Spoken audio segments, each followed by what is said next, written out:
Tan Taiking menarik napas dalam-dalam, melangkah maju, mengangkat tangannya, menyalakan energi pedang yang menyala-nyala, dan meraih pedang patah itu. Saat gagangnya disentuh, niat pedang di pedang itu segera terpancar keluar dengan ketajaman yang tak tertandingi, memotong semua gugusan kristal di sekitarnya. Ye Xuan segera terbang mundur, dan pada saat yang sama mengangkat tangannya untuk membuka aura pedang untuk menghalangi niat pedang dan menyelamatkan dua pengawal rahasia Night Owl. Mata indah Tan Taiking membelalak, dia terbang mundur, menghunus pedang Suzaku, membuka aura pedangnya, dan menebas dengan 3 pedang, menebas ke arah niat pedang itu. Dentang, wah, pedang itu saling beradu dan menimbulkan suara ledakan keras. Tan Taiking awalnya ingin menerobos niat pedang dan menyerbu ke depan, sambil dengan paksa mencabut pedang patah itu. Akan tetapi, niat pedang yang diarahkan ke pedang patah itu terlalu tajam dan dia terpaksa menjauh 30 kaki sebelum dia dapat melenyapkan niat pedang itu.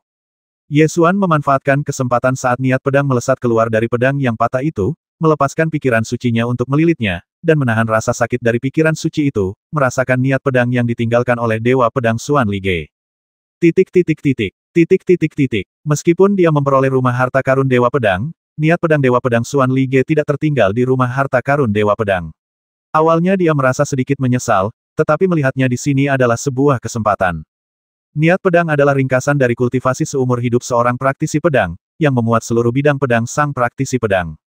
Tentu saja, kondisi mental petarung pedang semacam ini tidak bisa diwujudkan begitu saja.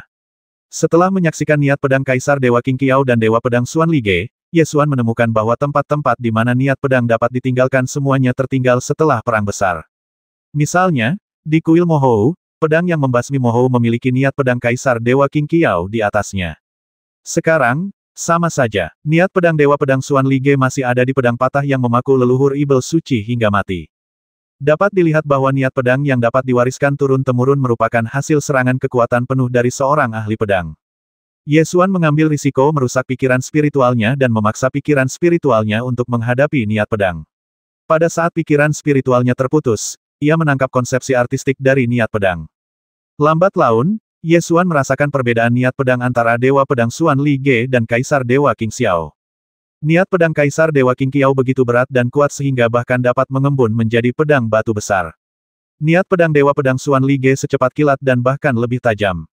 Ye Xuan tiba-tiba menyadari sesuatu dan segera menutup matanya untuk memahaminya dengan saksama. Sebenarnya tidak dapat dikatakan mana yang lebih baik di antara kedua pedang jagoan itu, namun mereka memiliki konsepsi seni yang sangat berbeda, yang satu berat dan bertenaga, sedangkan yang satu lagi tajam. Sebagai perbandingan, Ye Xuan lebih menyukai niat pedang yang tajam dan kuat, jadi dia mencoba merasakan niat pedang dari Dewa Pedang Xuan Li Ge dengan lebih serius, dan perlahan-lahan mengubah niat pedang yang telah dipahaminya. Tan Taiking dipaksa mundur oleh niat pedang, tetapi tetap tidak mau menyerah. Dia menggertakkan giginya, menggunakan Stepping Void Divine Movement Skill untuk bergegas keluar, dan bergegas menuju pedang yang patah itu lagi. Desir. Niat pedang melesat keluar lagi, memotong kristal hitam di sekitarnya menjadi berkeping-keping. Tan Taiking mengayunkan pedangnya ke arah aura pedang, mencoba menerobos masuk.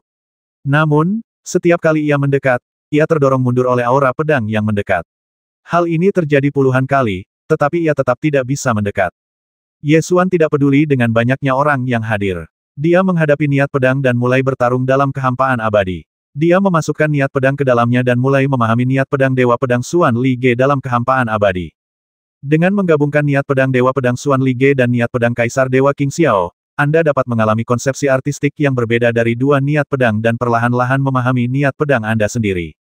Setelah jangka waktu yang tidak diketahui, niat pedang di kehampaan abadi itu perlahan melemah dan akhirnya menghilang. Ye Xuan keluar dari kehampaan abadi dan melihat Tan Taiking setengah berlutut di tanah, menutupi bahunya dan terengah-engah. Pedang yang patah itu masih tertancap di tubuh leluhur Ibel Suci. Semua orang sedikit bingung ketika mereka melihat Ye Xuan tiba-tiba menghilang dan tiba-tiba muncul kembali. Namun, ada begitu banyak seni bela diri di dunia, dan tidak mengherankan bahwa ada satu atau dua keterampilan magis yang dapat lolos ke dalam kehampaan, jadi saya hanya sedikit terkejut dan tidak menganggapnya terlalu serius. Ye Xuan menatap Tan Taiking dan bertanya, apakah kamu terluka? Tan Taiking mengangkat tangannya dan berkata, tidak ada yang serius, tapi niat pedang leluhur terlalu kuat. Aku sudah berusaha sekuat tenaga, tapi tetap saja aku tidak bisa mencabutnya. Apakah ada orang lain yang ingin mencoba? Ye Xuan melihat sekeliling dan bertanya. Tidak ada yang menjawab, jadi Ye Xuan melanjutkan, jika tidak ada yang mau mencoba, maka aku akan melakukannya. Namun, jujur saja, jika aku mencabutnya, benda itu akan masuk ke dalam perbendaharaan Dewa Pedang. Tan Taiking tersenyum tak berdaya dan berkata, keluarkan pedang ini. Kamu telah mengambil semua harta Dewa Pedang, jadi pedang ini bukanlah masalah besar. Pedang ini dapat dianggap sebagai tujuan yang sempurna bagi pedang leluhur untuk kembali ke rumah harta karun. Tan Yuefeng memang sangat geram, lalu mendengus, jangan terlalu senang dulu, kau bahkan tidak bisa mendekatiku, dan kau masih ingin mencabut pedangmu. Ye Xuan tidak menanggapinya. Dia berjalan lurus ke arah pedang patah itu, tidak tergesa-gesa atau lambat, dan perlahan-lahan menggenggam gagang pedang patah itu. Saat tangannya menggenggam gagang pedang, niat pedang melesat keluar lagi. Ye Xuan berteriak dengan suara yang dalam, dan pada saat yang sama melepaskan niat pedang untuk menekan niat pedang di pedang. Niat pedang dalam pedang itu layak ditinggalkan oleh Dewa Pedang. Bahkan setelah jutaan tahun, niat itu masih sangat tajam dan bahkan niat pedang terkuat pun tidak dapat sepenuhnya menekannya. Mata Ye Xuan bersinar dengan cahaya tajam, dan dia mengaktifkan kitab suci Dewa Perang Kuno. Telapak tangannya tiba-tiba menjadi sekeras batu di dunia bawah. Minum. Lalu dia berteriak keras dan mencabut pedang patah itu dengan sekuat tenaga. Saat pedang patah itu ditarik keluar, niat pedang tajam itu segera menjadi tenang dan mulai menghilang. Niat pedang dalam pedang patah itu awalnya digunakan oleh Dewa Pedang Xuan Lige untuk membasmi leluhur Ibel Suci. Niat itu tidak pernah hilang setelah jutaan tahun, tetapi saat pedang patah itu ditarik keluar, itu berarti misinya telah berakhir dan perlahan-lahan mulai menghilang. Ye Xuan masih ingin memahami lebih banyak ilmu pedang darinya, jadi tentu saja dia tidak ingin membiarkan niat pedang itu menghilang. Dia segera memasukkannya ke dalam rumah harta karun Dewa Pedang, mengendalikan rumah harta karun Dewa Pedang, dan menyegel niat pedang itu. Saat Tan Taiking melihat pedang patah itu ditarik keluar, dia merasa senang karena pedang tersembunyi leluhurnya akhirnya kembali ke tempat asalnya. Namun di saat yang sama, dia merasa sedikit kecewa karena, bagaimanapun juga, dia tidak mengambilnya kembali dengan tangannya sendiri. Ekspresi Tan Yuefeng sangat rumit, memperlihatkan keterkejutan, kebingungan, dan keengganan. Dia berkata dengan enggan, apa yang kau lakukan? Bagaimana kau bisa mencabutnya? Ketika Ye Xuan memahami maksud pedang di kehampaan abadi, hampir semua pengikut garis keturunan Dewa Pedang telah mencoba, tetapi tidak seorang pun dapat mendekati pedang patah itu, bahkan ketika mereka menyerang bersama-sama. Pedang yang diarahkan pada pedang patah itu terlalu mengerikan. Begitu dilepaskan, pedang itu akan langsung memotong semua yang ada di sekitarnya menjadi berkeping-keping. Beberapa murid Dewa Pedang telah terluka, dan bahkan Tan Taiking telah kehabisan tenaga. Namun, meski pedang itu sangat sulit dicabut, Ye Xuan tetap mencabutnya. Di mana pedang itu? Itu milik Dewa Pedang. Serahkan padaku. Tan Yuefeng masih sedikit enggan. Pedang yang patah itu berisi niat pedang Dewa Pedang Xuan Lige. Sebagai keturunan Dewa Pedang, dia secara alami tahu bagaimana memahami niat pedang leluhurnya, jadi dia ingin mendapatkan kembali pedang yang patah itu. Ye Xuan mengabaikannya dan menatap Tan Taiking. Tan Taiking berkata, lupakan saja, alangkah hebatnya jika pedang leluhur bisa kembali ke rumah harta karun Dewa Pedang. Tidak, pedang patah itu berisi niat pedang leluhur kita. Kau harus memberikannya padaku. Tan Yuefeng menyipitkan matanya dan menguatkan sikapnya. Ye Xuan mengabaikannya dan berjalan menuju pintu keluar. Tan Yuefeng langsung murka, dan dia melesat menghalangi jalan, sambil mendengus dingin, kau ingin pergi sekarang? Aku sarankan kau mencabut pedangmu. Ada sedikit rasa dingin di mata Ye Xuan, dan kemarahan sudah membubung dalam hatinya. Melihat suasana mulai menegang, Tan Taiking buru-buru berkata, Tan Yuefeng, sudah kubilang lupakan saja. Apa kau tidak mendengarku? Tan Yuefeng langsung bersemangat, pedang itu berisi niat pedang yang ditinggalkan oleh Dewa Pedang, bagaimana mungkin kita bisa melepaskannya? Jika kita dapat memahami konsepsi artistik tertinggi yang terkandung dalam niat pedang leluhur kita, pencapaian kita dalam ilmu pedang akan langsung melonjak ke beberapa tingkat. Dia menjadi semakin bersemangat saat berbicara. Di telapak tangannya, dia mengembangkan alam dewa bela diri dan berteriak, lihatlah alam di telapak tanganku. Aku hanya selangkah lagi, hanya selangkah lagi. Aku dapat menembus penghalang besar alam dewa bela diri dan menjadi dewa bela diri saat ini. Sekarang yang kurang dariku adalah niat pedang leluhurku. Pedang yang patah itu ditinggalkan oleh leluhurku dan milik garis keturunan Dewa Pedang kita. Mengapa orang luar harus mengambilnya? Tan Taiking berada dalam situasi yang sangat sulit. Di satu sisi ada teman seperjuangannya yang tumbuh bersamanya, dan di sisi lain ada pedang yang telah ia tarik dengan kemampuannya sendiri. Kedua belah pihak memiliki alasan masing-masing. Tan Yuefeng menjadi semakin bersemangat saat berbicara. Bagaimanapun, kesempatan untuk menjadi dewa bela diri ada di depannya, dan tidak ada yang mau melepaskannya. Dia menunjuk ke arah Ye Xuan dan mengutuk, kamu hanya seorang bandit, sama seperti bandit-bandit yang menghancurkan suku Dewa Pedang dan merampok pedang tersembunyi 7.000 tahun yang lalu. Tatapan mata Ye Xuan menjadi semakin dingin, namun dia tetap tenang. Titik titik titik. Titik titik titik. Lian langsung tidak senang dan mulai berdebat dengan Tan Yuefeng, kenapa kamu seperti ini? Bukankah aku sudah memberimu kesempatan untuk menghunus pedang? Kalian semua mencoba tetapi tidak bisa, jadi Ye Xuan mengambil tindakan. Sekarang pedang itu sudah terhunus, kamu menginginkannya. Tidak apa-apa jika kamu hanya berbicara dengan baik, tetapi kamu terlihat seperti seseorang yang berutang sesuatu padamu. Tan Yuefeng mendengus dingin, aku hanya ingin bertanya padamu, apakah ada pola Dewa Pedang yang menyembunyikan pedangnya terukir di pedang itu? Apakah pedang yang patah ini milik garis keturunan Dewa Pedang? Apakah aku setuju untuk memberikannya padamu?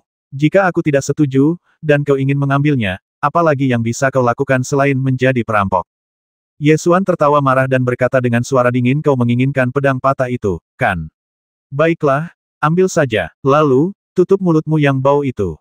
Setelah Ye Xuan selesai berbicara, dia melambaikan tangannya dan membuat gerakan pedang. Pedang yang patah itu menancap ke tanah dengan suara dentang. Ketika Tan Yuefeng melihat pedang patah itu, matanya tiba-tiba memancarkan cahaya terang. Pedang patah itu mengandung niat pedang dari Dewa Pedang, dan ini adalah kesempatan untuk menerobos penghalang besar alam Dewa Bela Diri. Wajahnya menunjukkan ekspresi gembira. Dia segera berlari ke depan, mencabut pedang patah dari tanah, dan tertawa gembira, haha, niat pedang yang ditinggalkan oleh Dewa Pedang, aku akan segera melangkah ke alam Dewa Bela Diri sejati. Kalian tunjukkan padaku dengan jelas apa itu pria kuat sejati.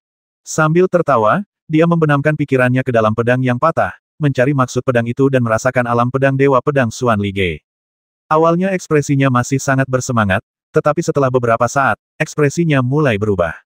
Mula-mula senyumnya perlahan menghilang, lalu ekspresi panik dan bingung muncul. Dia meraih pedang yang patah itu dan menggoyangkannya dengan kuat, bagaimana niat pedang Dewa Pedang menghilang. Apa yang terjadi? Niat pedangku. Sejak pedang patah itu dicabut dari mayat leluhur Ibel Suci, niat pedang di dalamnya mulai sirna, karena pencabutan pedang itu berarti akhir dari pedang ini. Ye Xuan awalnya menggunakan rumah harta karun Dewa Pedang untuk mengunci paksa niat pedang di pedang yang patah. Sekarang setelah pedang yang patah itu dikeluarkan, niat pedang di dalamnya tidak lagi tertahan dan secara alami menghilang menjadi ketiadaan. Tidak, tidak, intensi pedangku. Tan Yuefeng panik dan melepaskan energi sejatinya untuk mencoba mengunci niat pedang di pedang yang patah itu, tetapi dia tidak bisa melakukannya sama sekali. Dalam sekejap, niat pedang di pedang patah itu sirna. Tan Yuefeng menggunakan indera kedewaannya untuk memastikan berulang kali, tetapi tidak dapat menemukan jejak niat pedang. Ia langsung putus asa bagaimana ini bisa terjadi. Awalnya, aku bisa saja mengunci niat pedang di pedang yang patah itu. Lagi pula, aku telah menggantikan si pemegang pedang. Jika kau berdiskusi denganku, bukan tidak mungkin kau akan memahami niat pedang leluhurmu. Jika kau bersikeras mengambil pedang yang patah itu, aku akan mengabulkan keinginanmu. Kau telah mendapatkan apa yang kau inginkan. Setelah Ye Xuan selesai berbicara, dia berjalan lurus menuju pintu keluar Tian Keng dengan ekspresi acuh tak acuh, sama sekali tidak menunjukkan simpati terhadap pria ini. Tan Yuefeng tidak menyangka akan mendapat hasil seperti ini. Ia duduk di tanah dengan lesu. Semakin ia memikirkannya, semakin marah ia. Ia membuang pedang patah itu dengan marah, seperti membuang sampah. Yang awalnya dia hargai adalah niat pedang yang patah. Sedangkan pedang yang patah itu sendiri, sudah patah. Tidak peduli seberapa berharganya awalnya, nilainya sudah sangat berkurang. Tan Taiking mengerutkan kening saat melihat ini. Baginya, pedang patah itu adalah sesuatu yang ditinggalkan oleh leluhurnya. Selain nilai harta karun itu sendiri, pedang itu memiliki banyak makna lain. Dia berjalan mendekat, mengambil pedang patah itu dan membersihkan debu. Tan Yuefeng menjadi semakin marah saat memikirkannya. Dia berdiri dan menunjuk punggung Ye Xuan, sambil mengumpat, kau melakukannya dengan sengaja. Kau sengaja membiarkan niat pedang di pedang yang patah itu menghilang dan dengan sengaja menghancurkan kesempatanku. Ye Xuan mengabaikannya begitu saja dan terus berjalan keluar. Berhenti di sana, serahkan rumah harta karun Dewa Pedang, dasar perampok hina. Tan Yuefeng mengumpat dengan marah, membuka aura pedangnya, mengembangkan medan di telapak tangannya, menerkam Ye Xuan, dan menggunakan kekuatan bertarung terkuatnya sekaligus. Cahaya tajam melintas di mata Ye Xuan, dan aura pedangnya langsung terbuka. Bayangan pedang dewa muncul, langsung menghancurkan aura pedang Tan Yuefeng. Wah, Tan Yuefeng memegang domain Dewa Bela Diri di tangannya, mengubahnya menjadi pedang, dan menyerang Ye Xuan. Ye Xuan berbalik dan melihat niat pedang yang berasal dari dua ahli pedang tertinggi tetapi dari alam berbeda menyerangnya, langsung menghancurkan area telapak tangan Tan Yuefeng. Wah, hampir pada saat yang sama, Ye Xuan melakukan gerakan secepat kilat, mencengkeram leher Tan Yuefeng, dan membantingnya ke dinding gua kristal hitam. Dia berteriak dengan tekanan yang luar biasa, saya adalah pemegang pedang yang secara pribadi diajari oleh leluhur yang memegang pedang. Dalam hal senioritas, Anda harus memanggil saya leluhur. Kesabaran saya terbatas. Jika Anda berani menentang saya lagi, saya akan membasmi Anda dan membersihkan pintu. Punggung Tan Yuefeng menempel di dinding gua, wajahnya penuh ketakutan. Dia ingin melawan, tetapi dia tidak bisa melakukannya sama sekali. Saat Ye Xuan mengerahkan seluruh tekanannya, dia akhirnya merasakan teror Ye Xuan. Tan Taiking telah menjelaskan dengan sangat jelas sebelumnya bahwa Tan Yuefeng dan yang lainnya adalah murid Dewa Pedang. Mereka dapat menyebut diri mereka sebagai keturunan Dewa Pedang, tetapi mereka adalah murid yang diterima oleh Dewa Pedang. Ye Xuan memegang tanda pengguna pedang, yang diwariskan oleh pengguna pedang itu sendiri. Secara tegas, Ye Xuan adalah pemegang pedang baru setelah leluhur pemegang pedang, dan dia jauh lebih tua dari Tan Yuefeng.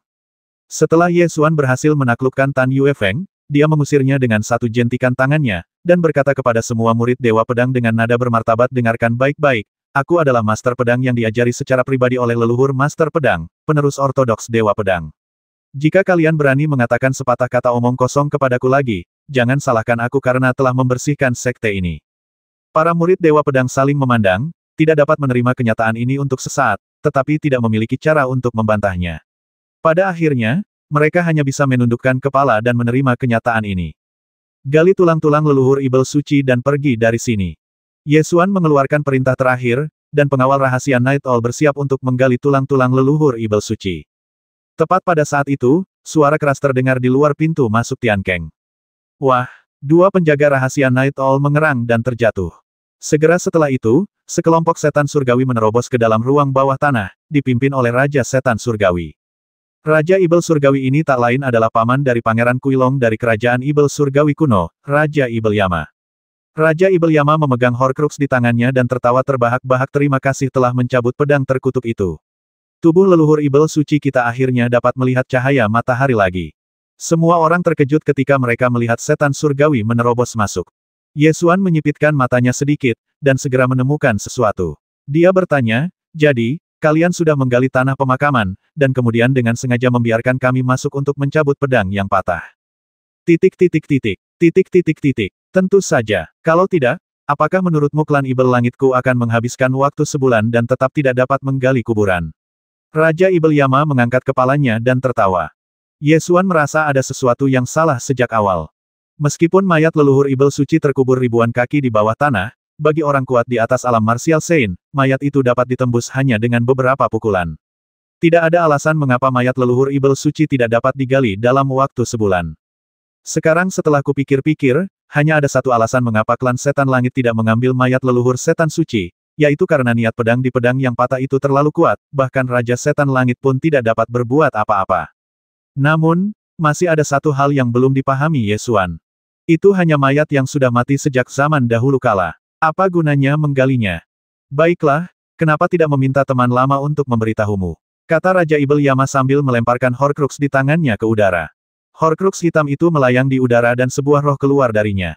Jiwa itu muncul, tetapi penampakannya tidak dapat dilihat dengan jelas. Yang dapat dilihat hanyalah jiwa Ibel Surgawi, yang memancarkan lapisan fluktuasi kekosongan yang kuat. Dengan mata terbuka, Ye Xuan tidak dapat mengenali siapa jiwa Ibel Surgawi ini, tetapi aura yang terpancar dari tubuhnya memang sedikit familiar. Roh itu berkata dengan suara rendah dan serak semut, kita bertemu lagi. Begitu mendengar suara ini, Ye Xuan langsung mengenalinya, penguasa surga Kunsu. Aku jelas telah membasmi jiwamu, bagaimana mungkin masih ada di sana? Raja Ibel Yama tertawa dan berkata, kau salah. Tepatnya, dia adalah Raja Ibel generasi ke-9. Ye Xuan mengangkat alisnya dan bertanya dengan heran, bukankah itu Ibel Surgawi dari zaman kuno? Roh Ibel Surgawi tertawa terbahak-bahak, ya, aku adalah Raja Ibel generasi ke-9. Begitu ya, kaulah yang mengajarkan seni ilahi Raja Ibel 9 generasi kepada Raja Ibel Suci, dan kemudian kau mengambil jasadnya. Ye Xuan memikirkannya sejenak dan segera menghubungkan semua hal menjadi satu.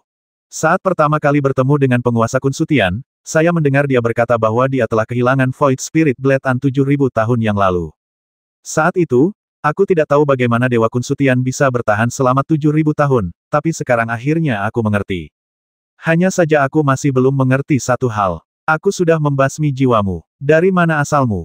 Raja Ibel generasi ke-9 berkata dengan suara serak dan rendah, eksistensi macam apa aku ini? Tubuh Ibel Surgawi tingkat rendah, apakah menurutmu tubuh itu dapat menampung jiwaku? Apa yang kau basmi hanyalah pecahan jiwa, dan yang terlemah saat itu. Bagaimana dengan yang ini sekarang? Seberapa lemahnya? Ye Xuan menatap dengan pandangan berbahaya di matanya. Raja Ibel generasi ke-9 berkata dengan bangga, saat aku mendapatkan tubuh leluhur Ibel suci, kau akan tahu betapa mengerikannya aku. Ye Xuan membalikkan tangan kanannya, mengeluarkan pedang kunpeng dari kehampaan, dan mendengus, itu pasti sesuatu yang bisa kau dapatkan. Li Yan, Tan Taiking dan yang lainnya juga segera menarik senjata mereka dan bersiap untuk mengambil tindakan. Ye Xuan menyapukan pandangannya ke kelompok Ibel surgawi ini. Yang terkuat adalah Raja Ibel Yama. Kekuatan spiritual Raja Ibel generasi ke-9 tidak jelas untuk saat ini, tetapi sebelum dia memperoleh tubuh leluhur Ibel suci, dia seharusnya tidak terlalu kuat. Berdasarkan kekuatan kelompok Ibel surgawi ini, Ye Xuan yakin dia bisa menghentikan mereka semua. Namun, Raja Ibel Yama tampak tak kenal takut dan berkata dengan arogan, meskipun aku yakin bisa membasmimu dengan satu pukulan, tidak perlu membuang waktu denganmu. Lagi pula, kalian datang dari lebih dari selusin tempat suci dan sekte. Ayo bermain perlahan. Ye Xuan mengerutkan kening, tidak tahu apa yang sedang dia rencanakan. Senyuman ganas perlahan muncul di wajah Raja Ibel Yama, dan dia berkata dengan suara dingin, kirim tubuh leluhur Ibel suci ke sini, kalau tidak. Bagaimana kalau sebaliknya? Sembari berbicara, Raja Ibel Yama mengangkat tangannya dan melambaikannya, lalu sebuah gambar pun terbentuk di udara. Gambar itu memperlihatkan lebih dari 1000 budak yang baru saja diselamatkan. Di atas orang-orang malang ini, ada setan surgawi yang membawa batu besar sebesar bukit, siap menghancurkannya kapan saja. Raja Ibel Yama tertawa terbahak-bahak dan berkata, menurutmu berapa banyak orang yang akan mati jika batu besar ini jatuh? Mata Ye Xuan menyipit, dan dia mengancam kehidupan manusia lagi. Raja Ibel Yama tertawa semakin bangga. Ketika dia memutuskan untuk bertindak, dia membaca semua informasi tentang Ye Xuan, pasukan Long Yuan, dan Qin Taya.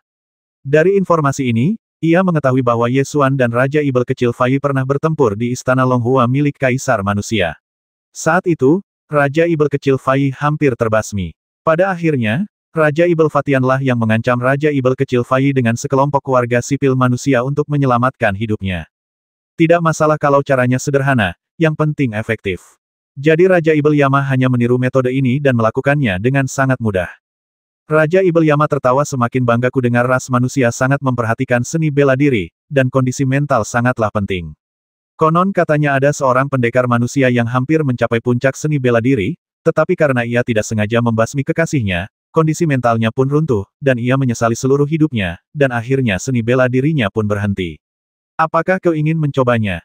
Wajah Ye Xuan tampak sangat jelek. Meskipun dia tidak memiliki hubungan dengan lebih dari 1000 budak manusia ini, dia masih ragu kapan keputusannya akan merenggut nyawa mereka.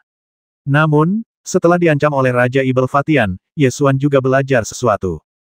Yaitu, jangan pernah mengingkari janjimu terhadap klan setan langit.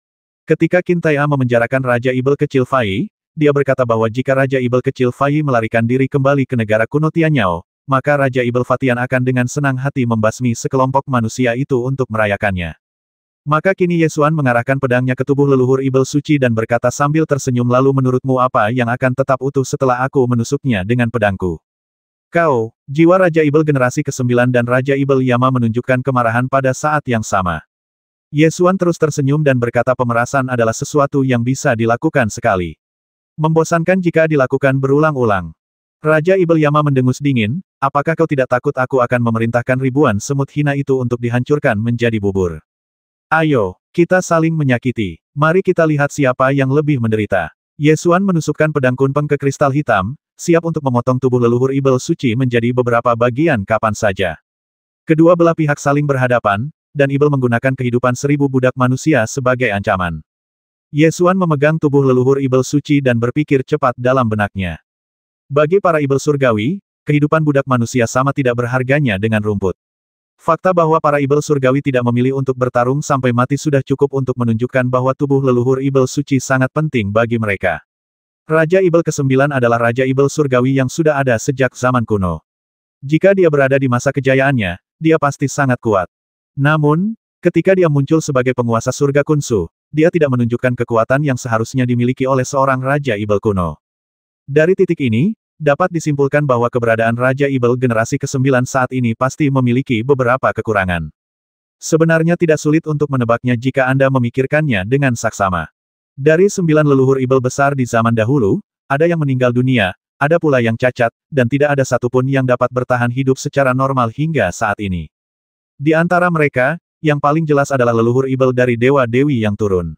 Dalam pertempuran Danau Tianshui, lebih dari 30.000 ibel tingkat tinggi dari negara ibel kuno dibantai, dan Pangeran Kuilong dipukuli hingga menjadi sangat menyedihkan. Leluhur ibel dari Dewa-Dewi yang turun tidak terbangun pada akhirnya. Bisa dibayangkan kalau Raja Ibel Surgawi di zaman dahulu kala tidak mungkin bisa bertahan hidup secara normal sampai saat ini, maka kondisi Raja Ibel generasi ke-9 saat ini pasti ada kekurangannya. Ye Xuan juga berpikir sejenak tentang kerugian yang dialami Raja Ibel generasi ke-9 jika bertahan hidup. Kedua belah pihak terus menemui jalan buntu. Roh Raja Ibel generasi ke-9 merenung dan berkata, mari kita buat kesepakatan. Gunakan nyawa 1000 semut rendahan itu untuk ditukar dengan tubuh leluhur ibel suci. Ye Xuan menyeringai dan terkekeh jika itu adalah kesepakatan yang adil, aku akan menyetujuinya dengan mudah. Sayang sekali. Sayang sekali, tanya Raja Ibel ke-9 dengan suara dingin. Menarik untuk mengatakan bahwa kata perdagangan diciptakan setelah umat manusia membangun landasan kredit. Semua transaksi perlu didukung oleh landasan kredit, terutama ketika padanan umum tidak dapat digunakan sebagai mata uang. Seperti yang kau katakan, menggunakan tubuh leluhur ibel suci untuk ditukar dengan 1000 nyawa, lalu pergi dengan damai, ini disebut transaksi. Namun ada masalah, yaitu, transaksi semacam ini perlu didasarkan pada kredit. Membangun fondasi kredit itu sulit, tetapi menghancurkannya sangatlah mudah. Satu pelanggaran kontrak saja sudah cukup. Ye Xuan tersenyum dan melanjutkan, ngomong-ngomong, klan setan langit adalah spesies paling aneh yang pernah kulihat.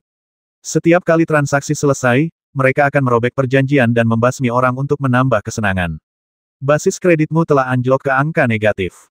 Menurutmu, ekspresi apa yang harus kugunakan saat mendiskusikan transaksi denganmu? Raja Ibel Yama menunjukkan ekspresi sombong di wajahnya dan mendengus, itu karena kalian semut rendahan tidak memenuhi syarat untuk menegosiasikan kesepakatan dengan klan Ibel Surgawiku. Aku mengancam kalian sekarang. Kirimkan tubuh leluhur Ibel suci kepadaku, kalau tidak aku akan mengubah ribuan semut rendahan itu menjadi pasta daging. Ye Xuan tidak dapat menahan diri untuk tidak mencibir menurut hatiku, aku ingin melindungi orang-orang yang tidak bersalah itu. Namun, aku tidak dapat menyelamatkan mereka dengan menyerahkan tubuh leluhur ibel suci, dan aku tidak dapat menyelamatkan mereka dengan menahan tubuh leluhur ibel suci, jadi aku hanya dapat memilih yang terakhir. Kamu membasmi orang, dan aku menghancurkan tubuh mereka. Ayo! Jiwa Raja Ibel ke-9 dan mata Raja Ibel Yama keduanya menunjukkan kemarahan, tetapi mereka tidak memerintahkan pembantaian 1000 budak. Jelas, di mata mereka, tubuh leluhur ibel suci lebih penting. Kedua belah pihak terus berada dalam jalan buntu, dan Ye Xuan sengaja menunda waktu. Karena sebelum penyerbuan benteng ibel surgawi, sebuah pesan telah dikirim ke batalion kavaleri, meminta mereka untuk datang dan mengawal para budak yang diselamatkan. Jika kita menunda sedikit lebih lama, mungkin kita bisa menunggu Hang San tiba bersama batalion kavaleri. Waktu berlalu setiap detik. Raja Ibel Yama tahu bahwa akan merugikan mereka jika terus menunda, jadi dia tiba-tiba memerintahkan, basmi mereka. Minum. Ratusan setan surgawi tingkat tinggi menyerbu sambil meraung. Li Yan, Knight All Dark Guard, Tan Tai King, dan seluruh pengikut garis keturunan Dewa Pedang menghunus senjata dan bersiap bertarung. Ye Xuan mengangkat tangan kanannya, dan ribuan pedang terbang keluar dari rumah harta karun Dewa Pedang, menembus kehampaan, dan menuju ke arah sekelompok setan surgawi. Tepat pada saat itu pedang terbang itu melesat keluar. Lapisan domain Dewa Bela Diri turun, meliputi semua arah. Ye Xuan segera menyadari bahwa lingkungan di depannya telah berubah, dan aliran udara mematikan menyembur keluar dari tanah. Energi mematikan itu berubah wujud menjadi wajah-wajah hantu dan menyerbu ke arahnya, seakan-akan hendak menghantam pikirannya.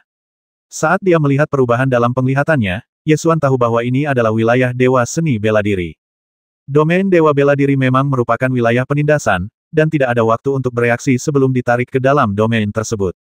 Satu demi satu, wajah-wajah hantu yang mematikan menyerbu. Ye Xuan tidak tahu kekuatan macam apa yang dimiliki wajah-wajah hantu ini, jadi dia tidak berani membiarkan mereka menyentuhnya.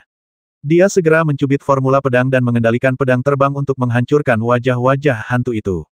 Di akhir alam energi kematian, Raja Ibel Yama perlahan muncul dari kegelapan, dengan untaian energi kematian yang tak terhitung jumlahnya berputar di sekelilingnya. Aura kematian ini berputar keluar dan terus berubah menjadi wajah-wajah hantu, menerjang ke arah Ye Xuan.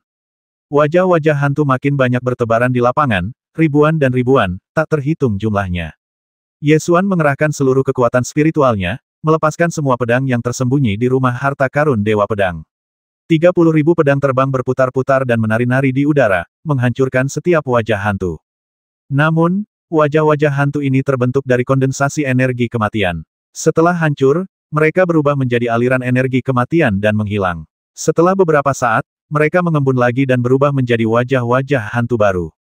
Ye Xuan menyadari bahwa ini bukanlah solusi, jadi dia segera mengubah taktiknya, mengangkat tangan kanannya, merentangkan kelima jarinya, dan mengarahkan telapak tangannya ke Raja Ibel Yama di ujung area. 1000 pedang terbang berputar dan berubah arah, melesat keluar, berkumpul menjadi semburan pedang terbang, menyerang Raja Ibel Yama. Senyum sinis muncul di sudut mulut Raja Ibel Yama. Dia menggerakkan tangannya sedikit, dan energi kematian di depannya mengembun menjadi Ibel Menara Besi. Dia mendirikan perisai untuk memblokir aliran pedang terbang. Bang, bang, bang. Pedang terbang itu bertabrakan dengan perisai Ibel Menara Besi dan menimbulkan serangkaian suara keras. Raja Ibel Yama hanya berdiri di kejauhan dan menyaksikan dengan tenang. Dia tidak menyerbu ke depan untuk menyerang, tetapi hanya menyerang dengan wajah hantu yang diciptakan oleh energi kematian. Dia benar-benar berbeda dari Ibel Surgawi yang ganas dan kejam pada umumnya.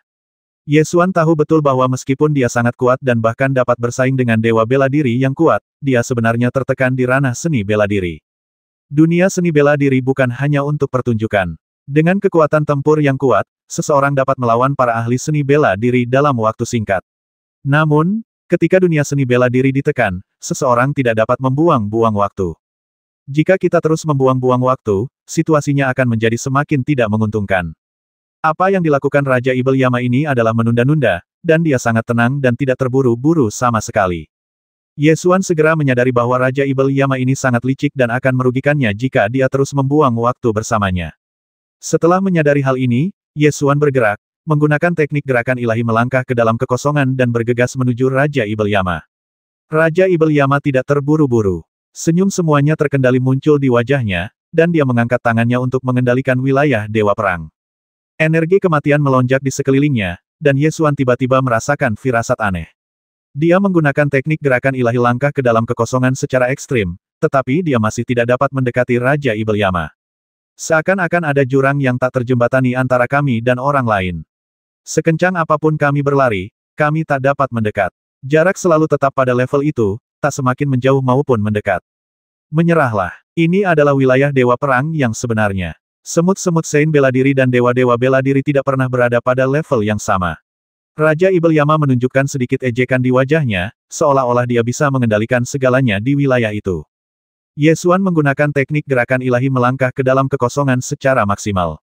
Niat pedang tajam yang terbentuk di depannya bergesekan dengan kekosongan, membentuk pita cahaya ungu gelap. Kecepatannya telah mencapai batas alam Jiushu, tetapi dia masih belum mampu menutup jarak dengan Raja Ibel Yama. Wilayah kekuasaan Dewa Bela Diri memang sakti. Ye Xuan bahkan tidak dapat menemukan alasannya. Secara logika, dengan kecepatannya melangkah di kehampaan, dia hanya perlu satu langkah untuk menghantam dinding gua. Namun, sekarang dia berlari begitu cepat, tetapi sepertinya dia berdiri diam. Tidak tepat jika dikatakan ia berdiri diam, sebab di belakangnya terdapat ribuan wajah hantu yang sudah mati, itu artinya ia telah berlari dengan liar. Namun, Raja Ibel Yama tampaknya terus mundur. Kecepatannya sama cepatnya dengan kecepatanku. Saat aku berhenti, dia juga akan segera berhenti. Menyerahlah. Aku telah mempelajarimu dengan saksama dan aku sangat paham tentang kemampuan bertarungmu. Aku juga tahu bagaimana cara menghadapimu, atau bahkan mempermainkanmu, seperti sekarang. Raja Ibel Yama memiliki ekspresi main-main di wajahnya, dan penghinaan di matanya sama kuatnya dengan substansi. Ye Xuan telah melihat banyak alam Dewa Bela Diri dan sangat menyadari betapa kuatnya alam Dewa Bela Diri itu, tetapi dia juga tahu bahwa alam Dewa Bela Diri tidak begitu kuat hingga dia tidak bisa menolaknya. Jadi mengapa lapisan energi kematian ini begitu kuat? Ye Xuan berpikir cepat, memaksa dirinya untuk tenang, dan tiba-tiba bertanya kembali jika kamu benar-benar sekuat itu, mengapa kamu tidak membasmiku?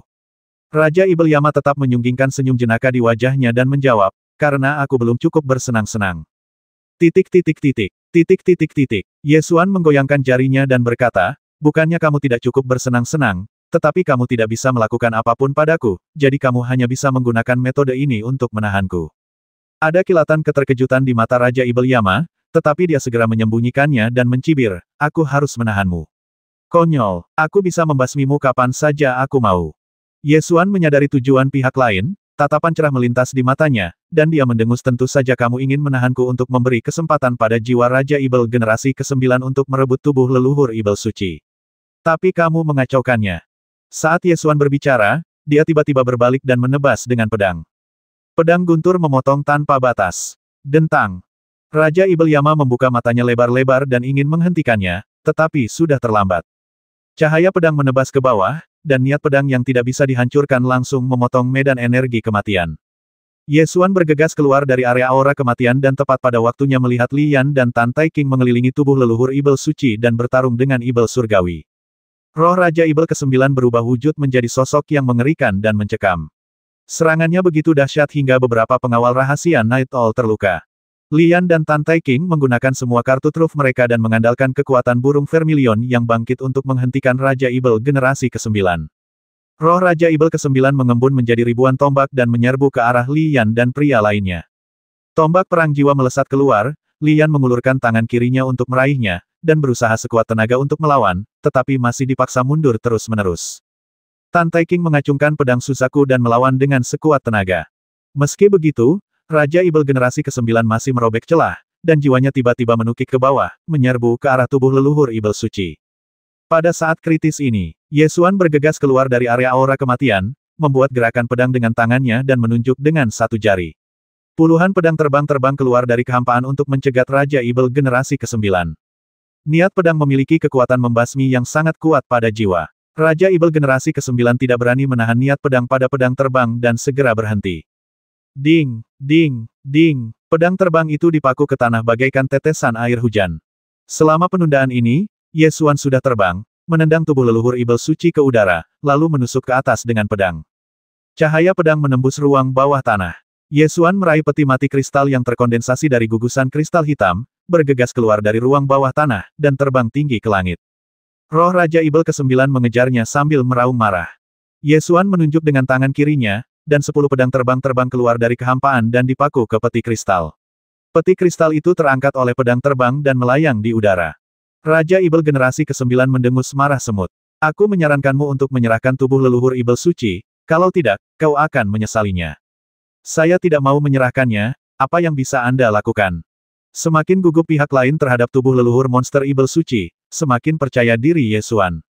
Selama dia bisa menangkap tubuh leluhur monster Ibel suci di tangannya, dia tidak akan takut pada apapun.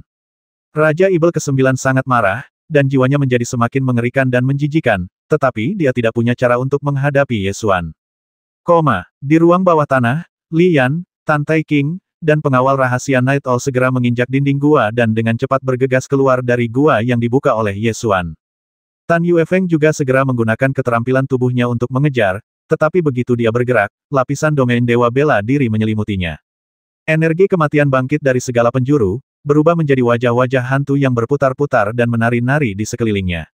Tan Yuefeng menunjukkan sedikit kepanikan dan mengayunkan pedangnya untuk memotong wajah hantu itu. Kekuatan bertarungnya tidak lemah. Dia menggunakan teknik pedang petir untuk menebas semua wajah hantu. Akan tetapi, setelah wajah hantu itu terpotong, ia menyebar menjadi aliran energi kematian, yang berkumpul dan mengembun menjadi Raja Ibel Yama. Apakah kau takut mati? Tanya Raja Ibel Yama sambil tersenyum. Tan Yuefeng mengangkat pedangnya dan mengarahkannya ke Raja Ibel Yama, sambil mendengus dingin. Jangan berpikir bahwa kamu adalah satu-satunya yang memiliki domain Dewa Bela Diri dan kamu tidak bisa membasmiku. Sambil berbicara, dia segera mengembangkan alam Dewa Bela Diri di telapak tangannya. Meskipun ranah Dewa Bela Diri yang diperolehnya lemah, namun ranah itu tetap ada, dan penindasan yang dilakukan Raja Ibel Yama terhadapnya dalam hal wilayah tidaklah kuat. Jangan pamerkan cahaya kunang-kunang kecilmu. Bahkan jika kau telah mengembangkan ranah Dewa Perang di telapak tanganmu, kau masih sangat lemah dibandingkan dengan Ye Xuan. Kata Raja Ibel Yama dengan nada sarkastis. Tan Yuefeng awalnya sangat tenang, tetapi ketika dia dibandingkan dengan Ye Xuan oleh Raja Ibel Yama, dia langsung menjadi marah. Mengapa orang bermarga Ye dibandingkan denganku? Aku telah mengembangkan domain, apa yang dimilikinya? Dia hanya seekor semut di alam martial Sein. Benarkah? Tapi kenapa kau ditekan begitu kuat olehnya sampai kau bahkan tidak berani menunjukkan taringmu? Mata Raja Ibel Yama bersinar dengan pandangan licik, seolah-olah dia bisa melihat semua pikiran Tan Yuefeng dalam sekejap. Omong kosong. Kalau saja dia tidak menghancurkan kesempatanku, aku pasti sudah memasuki alam Dewa Bela Diri sejak lama dan akan menghancurkannya sampai mati hanya dengan mengangkat tanganku. Tan Yuefeng sangat marah dan membentak Raja Ibel Yama. Benarkah? Jika kau begitu kuat, mengapa kau ditekan olehnya? Rumah harta karun Dewa Pedang adalah miliknya, warisan pengguna pedang adalah miliknya, dan bahkan saudara perempuanmu pun lumpuh karenanya. Raja Ibel Yama tertawa terbahak-bahak, tawanya penuh dengan sarkasme. Tan Yuefeng langsung marah dan berteriak, omong kosong. Cepat atau lambat, aku akan mengambil kembali rumah harta karun Dewa Pedang dan mengalahkannya dengan tanganku sendiri. Aku adalah pewaris terkuat dari garis keturunan Dewa Pedang. Benarkah? Bagaimana kau bisa mendapatkan rumah harta karun Dewa Pedang? Kau sama sekali bukan tandingannya. Dia juga mendapatkan niat pedang dari Dewa Pedang Xuan Lige. Mungkin dia akan segera menggunakan niat pedang Dewa Pedang untuk melangkah ke ranah Dewa Bela Diri. Saat itu, membasmimu akan semudah membasmi semut. Raja Ibel Yama terus tertawa. Tawa itu seperti serangkaian seringai, menghantam pikiran Tan Yuefeng, memenuhi matanya dengan kemarahan dan kebencian. Diam, Tan Yuefeng meraung, mengayunkan pedangnya dengan liar, dan memotong Raja Ibel Yama menjadi potongan-potongan yang tak terhitung jumlahnya. Kau sia-sia, kau sia-sia. Raja Ibel Yama berubah menjadi udara mematikan dan menghilang, lalu mengembun lagi, terus mencibir dan mengejek, bagaikan suara setan yang memenuhi telinga. Kau sia-sia, kau sia-sia. Itu seperti mimpi yang berbicara di telinganya. Tan Yuefeng menebas dan mencabik seperti orang gila, sambil berteriak, diam. Jika orang menyebalkan bermarga yaitu tidak mengandalkan harta karun Dewa Pedang, apa yang bisa dia gunakan untuk bersaing denganku? Dia menebas dengan sekuat tenaga, tetapi ditekan oleh Martial God Domain milik Raja Ibel Yama. Tidak peduli seberapa keras dia menebas, dia tidak dapat melukai Raja Ibel Yama. Akhirnya, dia tidak punya pilihan selain berhenti, terengah-engah, dengan kemarahan masih berkobar di matanya. Raja Ibel Yama melayang di depannya dan menyihirnya, ayo buat kesepakatan. Bantu aku mendapatkan tubuh leluhur Ibel Suci, dan aku akan membantumu menyingkirkan Ye Xuan, duri dalam dagingmu. Membasmi dua burung dengan satu batu, bagaimana? Tan Yuefeng melotot ke arah Raja Ibel Yama dan mendengus, apa kau pikir aku benar-benar bodoh? Apa kau tidak tahu kredibilitas klan Ibel Surgawimu? Berbicara tentang kesepakatan, sungguh konyol. Tidak, tidak, Raja Ibel Yama menggoyangkan jarinya dan berkata, itu berbeda. Jika itu hanya perdagangan, kau boleh curiga. Namun, kesepakatan yang akan kubuat denganmu berbeda. Kita memiliki tujuan yang sama, yaitu menyingkirkan Ye Xuan, jadi kesepakatan ini pada dasarnya tidak dapat dibatalkan. Ekspresi Tan Yuefeng menjadi gelap dan dia mulai berpikir bahwa ini adalah kesempatan bagus untuk menyingkirkan Ye Xuan. Raja Ibel Yama terus membujuknya, daripada menyebutnya kesepakatan, ini lebih seperti kerjasama. Gunakan identitasmu untuk mendapatkan tubuh leluhur Ibel Suci, lalu singkirkan pria bermarga Ye bersama-sama. Pikirkanlah, begitu pria bermarga Ye meninggal, siapa yang akan mendapatkan warisan Master Pedang? Tentu saja aku. Aku jenius paling berbakat di generasi ini dalam garis keturunan Dewa Pedang. Tan Yuefeng langsung bersemangat. Ayo, mari kita bekerja sama. Bisakah kau menoleransi semut bernama Ye yang mengandalkan rumah harta karun Dewa Pedang untuk menekanmu? Bantu aku mendapatkan tubuh leluhur Ibel Suci, dan aku akan membantumu menyingkirkan semut bernama Ye. Setelah Raja Ibel Yama mengatakan ini, senyum muram muncul di wajahnya, lalu dia perlahan mundur dari area aura mematikan itu. Orang yang picik bukanlah seorang pria sejati, dan orang yang tidak kejam bukanlah seorang pria sejati. Tatapan tajam muncul di mata Tan Yuefeng. Dia melompat dan terbang keluar dari ruang bawah tanah menggunakan cahaya. Tinggi di langit. Ye Xuan menekan jiwa Raja Ibel generasi ke-9 dan memukulinya, membuatnya meraung. Dia siap menggunakan teknik jiwa Kaisar 9 surga untuk memurnikan jiwanya. Tepat pada saat ini, Raja Ibel Yama melesat tinggi ke angkasa dan ikut bertempur. Medan energi kematian muncul kembali, sekali lagi menunjukkan kekuatan penekan yang dahsyat dari medan Dewa Perang. Di bawah penindasan domain Dewa Perang, Ye Xuan tidak dapat membasmi Raja Ibel generasi ke-9 untuk sementara waktu. Sisi lain, beberapa Ibel surgawi tingkat Saint Lord dari Kunsutian ikut bertempur. Lian dan Tan Taiking menunjukkan kekuatan tempur penuh mereka dan pertarungan menjadi semakin sengit. Peti kristal leluhur Ibel Suci dijaga oleh pengawal rahasia burung hantu malam dan beberapa murid Dewa Pedang untuk mencegah Ibel surgawi mendekat. Tan Yuefeng terbang tinggi ke angkasa sambil memegang pedang di tangannya, dan dengan satu pedang ia membasmi Ibel surgawi yang menyerbu ke arah peti kristal. Ia berkata kepada murid-murid lainnya dari garis keturunan Dewa Pedang, kalian pergilah membantu murid-murid lainnya, aku akan menjaga peti kristal. Beberapa murid Dewa Pedang segera bergegas keluar dan bergabung dalam pertempuran dengan Tan Taiking. Tan Yuefeng berdiri di depan peti kristal, mengangkat tangannya dan mengembangkan Martial God Domain di telapak tangannya, Tatapan tajam perlahan muncul di matanya, dan dia tiba-tiba berbalik dan menusuk seorang penjaga rahasia Night Owl di dada dengan pedang dari belakang. Kau, penjaga rahasia Night Owl menunduk dan melihat ujung pedang menusuk dadanya, ekspresi terkejut muncul di wajahnya. Penjaga rahasia Night Owl lainnya segera berseru, apa yang kamu lakukan? Tan Yuefeng mengangkat tangan kirinya dan energi pedang melesat keluar dari telapak tangannya. Dengan suara bang, dia menjatuhkan penjaga rahasia Night Owl kedua, lalu terbang ke utara sambil membawa peti mati kristal. Para pengawal rahasia Night Owl yang sedang bertempur berdarah dengan Sky Demon di dekatnya menemukan pemandangan ini dan segera mengejar mereka. Pada saat yang sama, mereka menggunakan jimat giok untuk memberitahu Ye Xuan tuan muda, Tan Yuefeng telah memberontak. Mata Ye Xuan terfokus, dan dia segera mengeluarkan kekuatan bertarungnya sepenuhnya, menerobos medan energi mematikan dan menyerbu keluar. Ketika roh Raja Ibel ke-9 dan Raja Ibel Yama melihat bahwa mereka telah berhasil, mereka tertawa liar, dan segera mundur dan terbang ke utara. Semua pengawal rahasia Night Owl pergi mengejar Tan Yuefeng, namun Tan Yuefeng sendiri memiliki tingkat kultivasi yang sangat tinggi dan semakin tertinggal di belakang. Ye Xuan segera memerintahkan selamatkan orang-orang terlebih dahulu. Penjaga rahasia Night Owl kemudian berbalik untuk menyelamatkan penjaga rahasia yang terluka. Beberapa pengawal rahasia Night Owl membentuk kipas dan mengepung Tan Tai King dan murid-murid Dewa Pedang lainnya. Situasi tiba-tiba menjadi sangat tegang. Setelah Raja Ibel Yama dan Raja Ibel generasi ke-9 berhasil menangkap peti mati kristal itu, mereka berbalik dan tertawa dengan arogan, semut tetaplah semut. Kalian hanya pantas dipermainkan oleh Raja Ibel ini. Hahaha. Roh Raja Ibel ke-9 berkata dengan suara di tingkat roh, sekarang setelah aku mendapatkan tubuh leluhur Ibel suci, tanah Kyushu pasti akan bergetar. Untuk kedatangan momen ini, kita harus menambah kegembiraan. Sambil berbicara, dia mengangkat tangannya dan memberi perintah kepada setan surgawi yang tengah membawa sebuah batu besar sejauh 10 mil. Setan surgawi itu menyeringai mengerikan, lalu melemparkan batu besar di telapak tangannya, yang sebesar gunung, ke arah kerumunan orang yang panik di bawah. 1000 budak manusia ini baru saja diselamatkan, dan sebelum mereka sempat merasakan apa itu kebebasan, kepala mereka dihantam oleh batu besar. Tampaknya ribuan orang ini akan dihancurkan menjadi pasta daging. Tepat pada saat ini, terdengar teriakan pelan, dan seorang pria besar seukuran menara besi melangkah maju, melompat, dan menopang batu besar itu dengan kedua tangannya. Dia adalah Mo Wu. Wah, batu besar itu menekan ke bawah. Mo Wu membawa batu itu dan menginjak tanah dengan kakinya, membuat suara bang yang keras. Kemudian dia menundukkan kepalanya, menopang berat batu itu dengan punggungnya, meraung, dan dengan kuat mengangkat batu itu. Para budak manusia di sekitar awalnya mengira mereka akan dihancurkan menjadi bubur oleh batu-batu besar, tetapi mereka tiba-tiba diselamatkan dan berlutut sambil menangis. Mo Wu meraung, mengangkat batu besar itu, dan membantingnya ke arah Ibel di langit, langsung menjatuhkannya.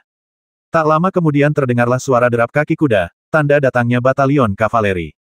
Mo Wu kini menjadi jenderal yang tangguh di batalion kavaleri. Setelah menerima perintah, ia bergegas bersama batalion kavaleri dan tiba tepat waktu untuk menghalau batu-batu besar yang berjadewa. Raja Ibel generasi ke-9 dan Raja Ibel Yama agak kecewa ketika mereka melihat batu besar itu terhalang. Mereka melindungi tubuh leluhur Ibel suci dan mempercepat pelarian mereka. Melihat jasad leluhur Ibel suci dibawa pergi, seorang kapten pengawal kegelapan Night Owl melangkah maju dan bertanya, Tuan muda, keadaan telah berubah.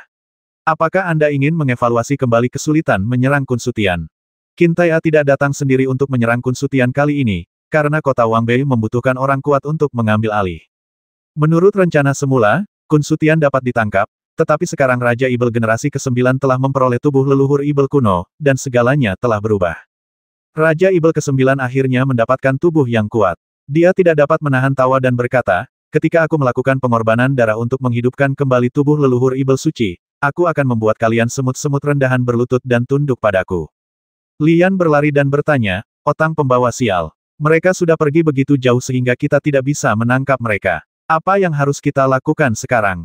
Kedua Raja Ibel surgawi itu sangat cepat. Setelah penundaan ini, mereka telah melarikan diri sejauh 100 mil dan hampir menghilang di ujung pegunungan. Kilatan cahaya melintas di mata Ye Xuan, dan dia berkata dengan suara yang dalam bagiku, selama itu tidak luput dari pandanganku, itu tidak jauh. Saat Ye Xuan berbicara, dia perlahan mengangkat tangan kanannya, energi sejatinya melonjak keluar, niat pedangnya dilepaskan, dan tekanan yang sangat kuat menyapu. Terjadi getaran hebat di kehampaan, dan perbendaharaan Dewa Pedang menerobos kehampaan, memperlihatkan puncak gunung es, memancarkan aura kuat senjata kekaisaran kuno. Ye Xuan merentangkan kelima jari tangan kanannya, membidik sasaran di ujung pandangannya, dan mengaktifkan teknik pedang surgawi. Cahaya pedang biru tua mengembun di depan telapak tangannya. Perbendaharaan Dewa Pedang hanya memperlihatkan puncak gunung es, seperti bangunan megah yang tertanam dalam kehampaan. Ye Xuan melepaskan kesadaran ilahinya dan menuangkannya ke dalam rumah harta karun Dewa Pedang. Kesadaran ilahi mengalir melalui pembuluh darah rumah harta karun Dewa Pedang, diperbesar berkali-kali, dan akhirnya melesat keluar dari rumah harta karun Dewa Pedang. Segala sesuatu dalam jarak 100 mil berada di bawah kendali kesadaran ilahi. Ye Xuan merasa seolah-olah dia telah menumbuhkan sepasang mata di langit. Dia dapat melihat ke bawah ke bumi dari langit dan mengamati segala sesuatu dalam jarak 100 mil tanpa melewatkan satu tempat pun. Cahaya pedang biru tua mengembun di depan telapak tangan, memperlihatkan ketajaman tertinggi dari Void Blade Dark. 100 mil jauhnya, jiwa Raja Ibel generasi ke-9 sangat tajam. Ia merasa sedang dikunci oleh sepasang mata. Ia segera berbalik dan melihat cahaya pedang biru tua yang sangat tajam berkelebat sejauh 100 mil. Ekspresi terkejut segera muncul di wajahnya. Raja Ibel Yama juga merasakan bahaya duri di sisinya, dan segera berbalik untuk melihat. Saat dia melihat cahaya pedang biru tua, dia langsung berseru, cepat. Cepat, pedang itu lagi. Dalam pertempuran Danau Tianshui, puluhan ribu Ibel surgawi tingkat tinggi terbasmi atau terluka di kerajaan Ibel surgawi kuno. Ini adalah hal yang sangat tragis bagi negara kuno Tianyao.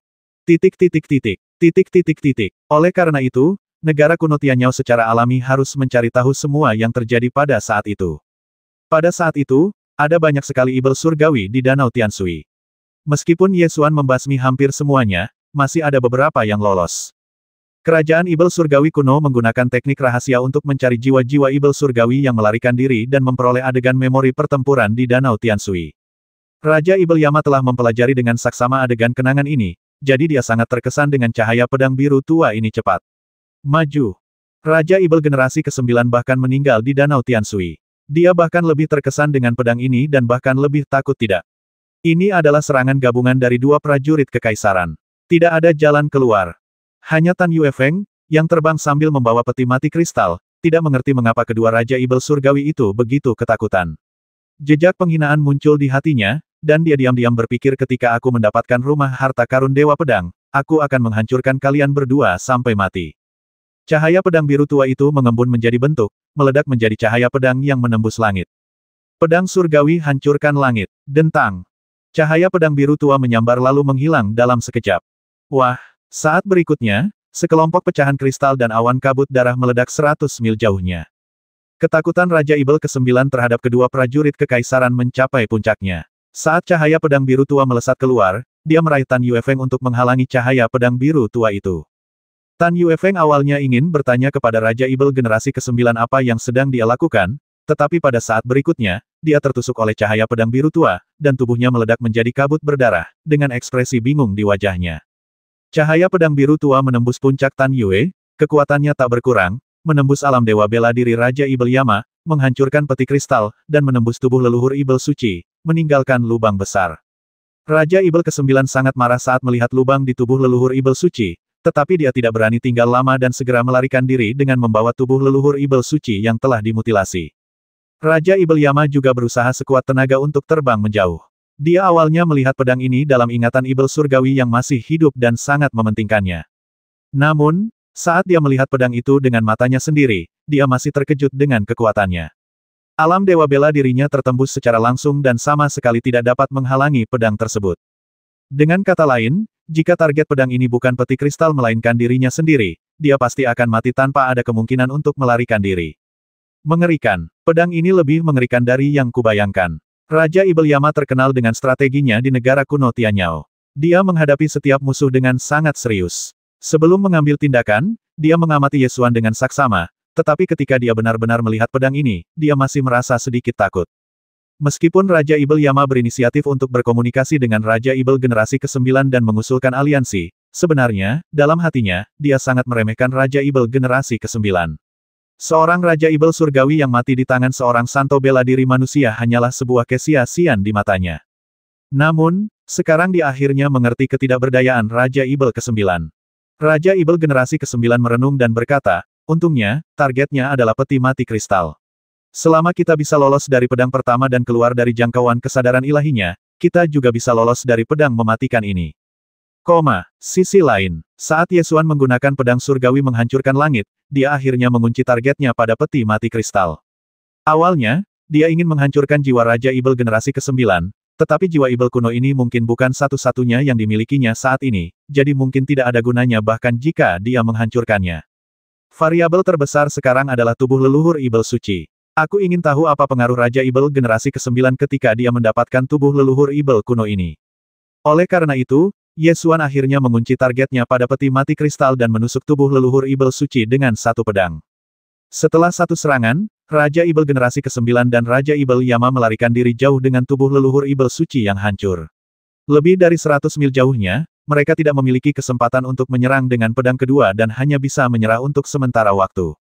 Hang Zhan tiba bersama batalion kavaleri. Yesuan memintanya untuk mengawal 1000 warga sipil manusia yang diselamatkan, lalu kembali untuk menangani para pengikut garis keturunan Dewa Pedang. Di ruang terbuka di luar skeleton abis, pengawal rahasia Night Owl mengepung Tan Tai King dan 11 murid dari garis keturunan Dewa Pedang. Kedua belah pihak saling berhadapan, dan pengawal rahasia Night Owl tidak mengambil tindakan atau membiarkan mereka pergi. Meskipun murid-murid Dewa Pedang tidak berperilaku tidak normal, pemberontakan mendadak Tan Yuefeng membuat identitas mereka sangat mencurigakan. Wajah Tan Tai King tampak sangat tidak senang. Bagaimanapun, teman-teman seperguruannya tiba-tiba mengkhianatinya dan membantu Tian Yao, yang membuatnya terkejut dan sangat sedih. Seorang anggota Sekte Dewa Pedang tidak puas dengan pengepungan oleh pengawal rahasia Night Owl dan bertanya, "Mengapa kalian mengepung kami? Jangan kira kami takut padamu."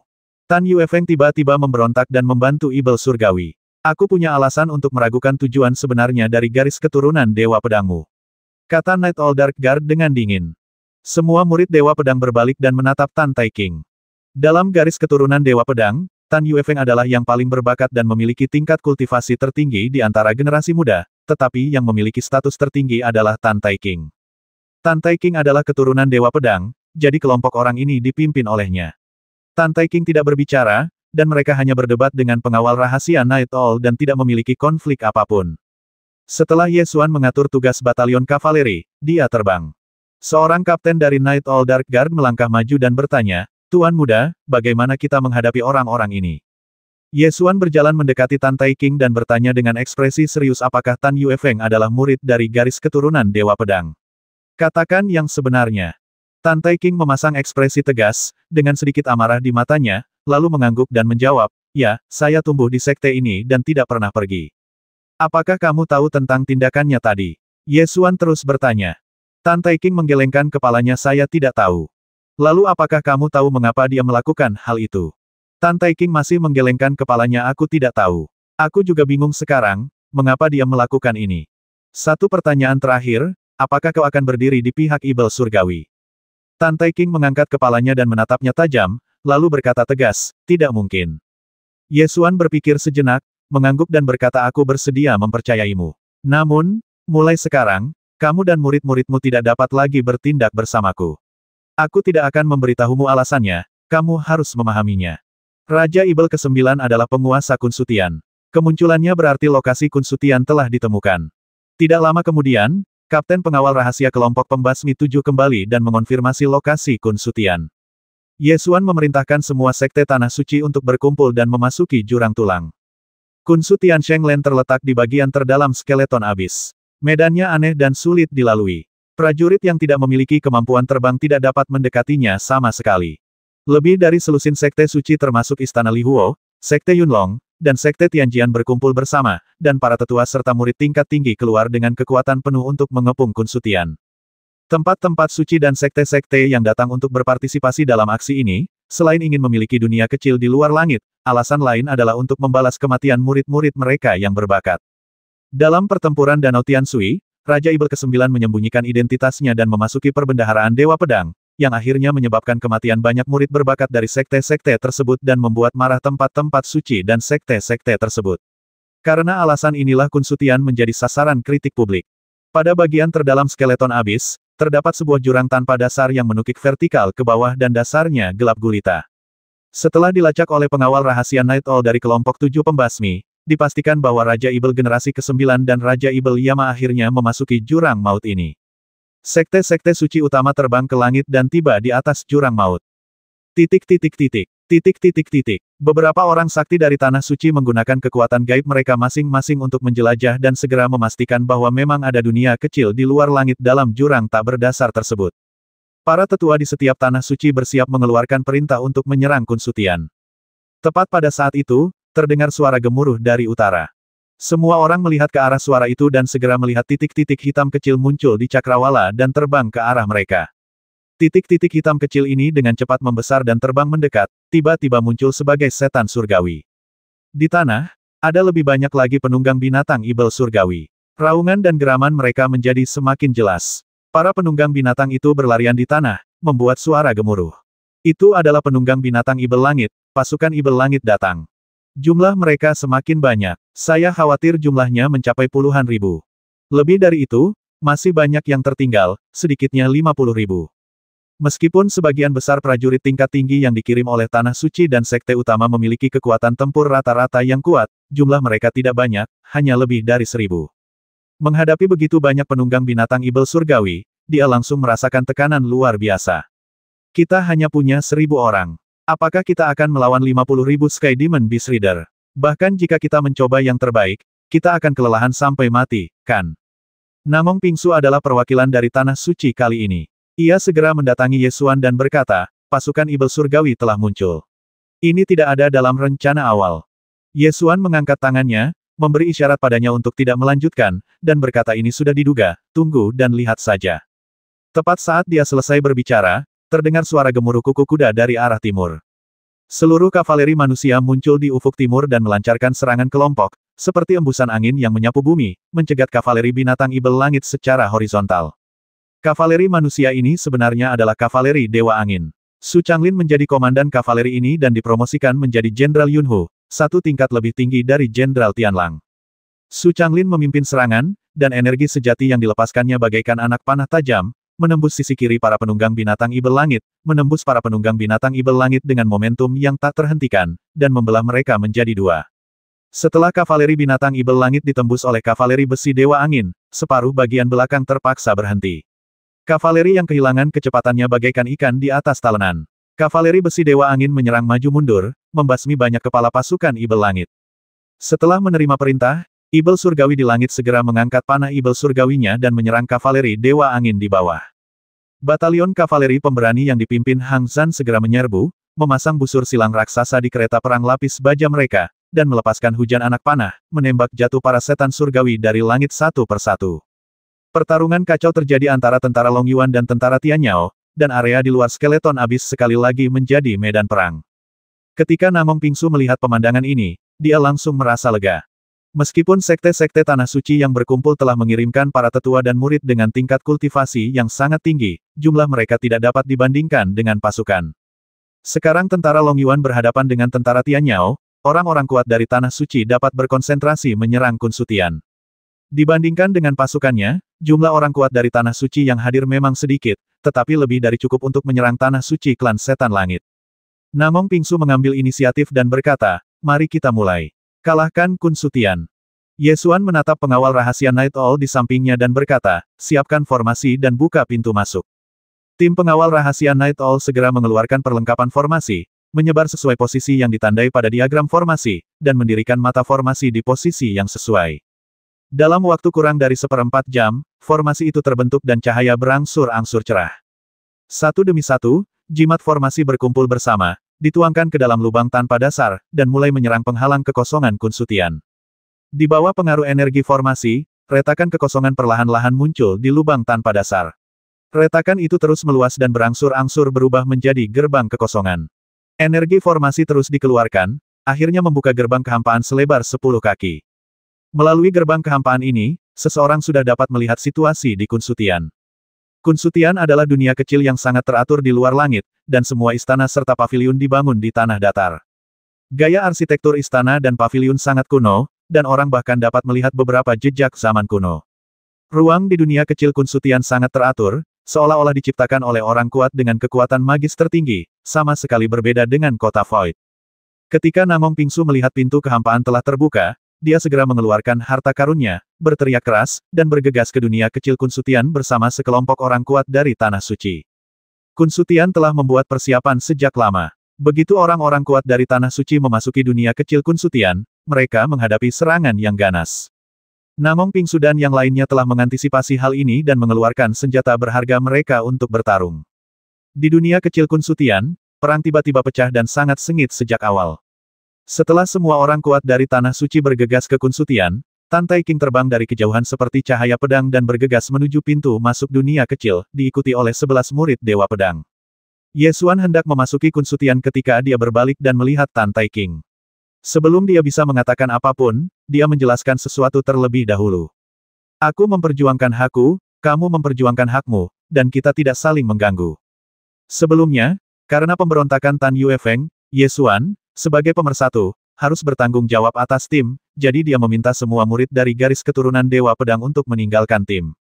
Tan Taiking menerima keputusan ini. Ia yakin bahwa teman-teman seperjuangannya akan baik-baik saja, tetapi ia tidak bisa meminta orang lain untuk mempercayainya juga, jadi ia merasa puas dengan keputusan Ye Xuan. Tentu saja, meninggalkan tim tidak berarti menjadi musuh. Tan Taiking memikirkannya dengan sangat jernih, dan terlepas dari apakah Ye Xuan Tong setuju atau tidak, dia langsung menyerang Kun Sutian. Ye Xuan tidak menghentikannya. Dia hanya melihatnya menyerbu ke Kun Sutian dan membasmi ibel surgawi Tanah Suci. Dimanapun pedang itu melesat, darah berceceran dan monster itu terbasmi dengan satu pukulan. Ledakan, ledakan, ledakan. Di dunia kecil Kun Sutian, pertempuran menjadi semakin intens, dan kebisingannya terus berlanjut. Ye Xuan melompat ke dunia kecil Kun Sutian, tetapi tidak terburu-buru untuk bergabung dalam pertempuran.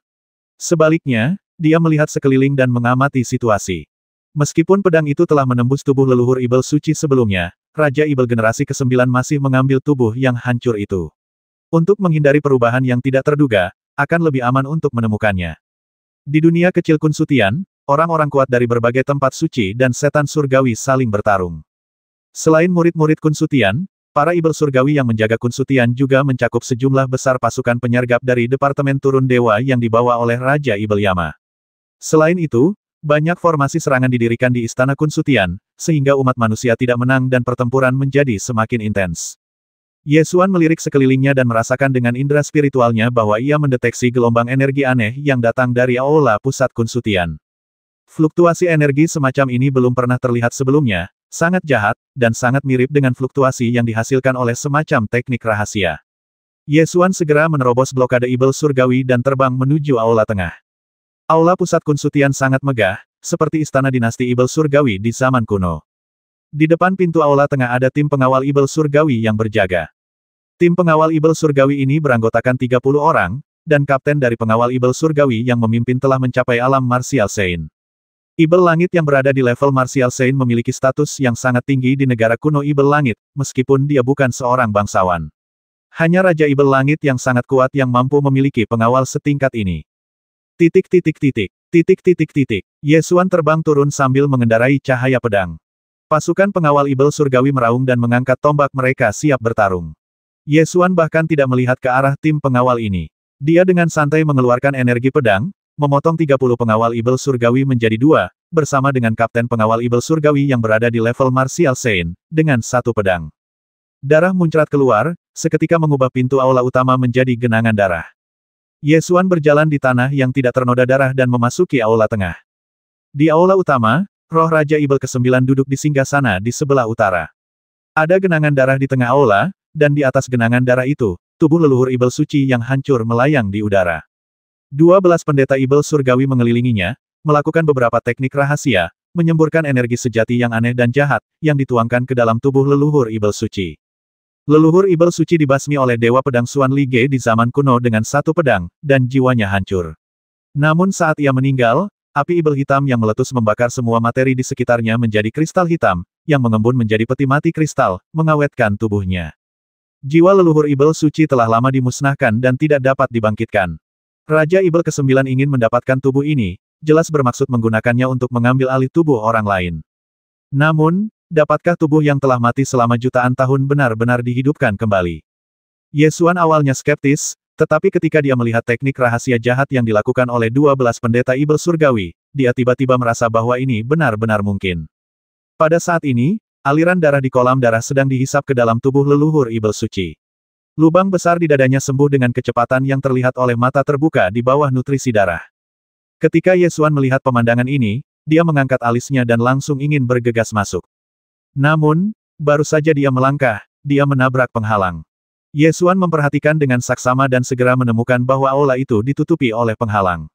Dia mencoba menghunus pedangnya dan menebasnya, sehingga menimbulkan riak-riak pada penghalang, tetapi gagal menghancurkannya. Kekuatan penghalang ini sangat kuat, bahkan lebih kuat dari 9 revolusi besar Arai di kota Wangbei. Tentu saja, ini tidak berarti bahwa Nine Revolutions Great Arai tidak sebaik penghalang susunan ini.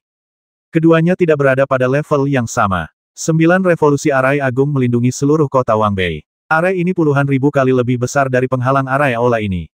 Keduanya tidak dapat dibandingkan hanya dengan kekuatan penghalang.